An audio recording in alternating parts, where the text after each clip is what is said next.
Money talks తెలుగుకి స్వాగతం. ఓ professional fund manager global పోర్ట్ఫోలియోను ఎలా క్రియేట్ చేస్తారో చూద్దాం. డబ్బు వాస్తవాలు తెలుసుకుందాం. సరే, చాలా ముఖ్యమైన ప్రశ్న ఇది. అనుభవం ఉన్నా లేకపోయినా ప్రతి ఇన్వెస్టర్ ముందుగా ఆలోచించేది ఇదే. అయితే ప్రొఫెషనల్స్ వెంటనే సమాధానమివ్వరు. ముందుగా కొన్ని ప్రశ్నలు వేస్తారు. ముఖ్యంగా టైం హారిజాన్ ఎంత, 20-30 ఏళ్ల? ఆ తరువాత లిక్విడిటీ అంటే ఈ డబ్బు త్వరలో అవసరమా లేదా కొన్ని దశాబ్దాల పాటు వదిలేయొచ్చా? ఇక అన్నింటికన్నా ముఖ్యం, నిజంగా ఎంత రిస్క్ తీసుకోగలరు? ఇందులో 2 కీలకమైన కోణాలున్నాయి. ఇక్కడే అసలు విషయం ఉంది. రిస్క్ తీసుకోవాలనే కోరిక వేరు, దాన్ని భరించగల సామర్థ్యం వేరు. రెండిటికీ చాలా తేడా ఉంది. సో లాంగ్ టర్మ్ ఇన్వెస్ట్ చేస్తూ రిస్క్ తీసుకోగలిగితే గ్లోబల్గా ఆలోచించడం మంచి ప్రారంభం అని నిపుణుల సలహా. దీనికొక benchmark MSCI all country world index లేదా ACWI. ఇది గ్లోబల్ మార్కెట్ను ట్రాక్ చేస్తుంది. ఈ చార్ట్ చూస్తే అస్సలు విషయం అర్థమవుతోంది. ఈ గ్లోబల్ ఇండెక్స్లో దాదాపు 3/2 అమెరికాదే. మరి ఈ గ్లోబల్ లెక్కల్లో మన భారతదేశం వాటా ఎంత ఉంటుంది? చాలామందికి ఇది ఆశ్చర్యం కలిగిస్తుంది.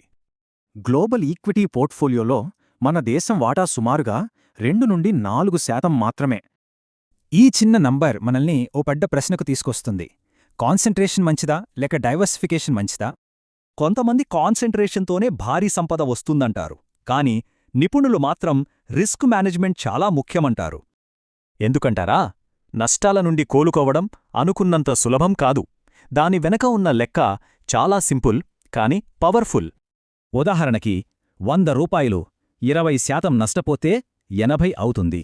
కాని ఆ 80ని మళ్లీ 100 చెయ్యాలంటే 25% లాభం రావాలి. ఈ చిన్న లెక్కే డైవర్సిఫికేషన్ ఎందుకు అంత ముఖ్యమో చెబుతుంది. ఇది కేవలం జాగ్రత్త కాదు, ఒక పక్కా వ్యూహం. అయితే రీటైల్ ఇన్వెస్టర్లు ఈ గ్లోబల్ డైవర్సిఫికేషన్ విధానాన్ని ఆచరణలో ఎలా పెట్టాలి? చూద్దాం రండి. నిపుణుల ఫ్రేమ్వర్క్ సింపుల్. చిన్నగా 10-20% మొదలుపెట్టండి. సింగిల్ స్టాక్స్ కన్నా ఫండ్స్ వాడండి. ఇది సులువు కాదని గుర్తుంచుకోండి. అయితే ఇండియాలో ఇన్వెస్ట్ చేసినా విదేశాల్లో చేసినా చివరికి అంతా ఒకే ఒక ముఖ్యమైన విషయం దగ్గరకొస్తుంది. ఇదే అసలు విషయం.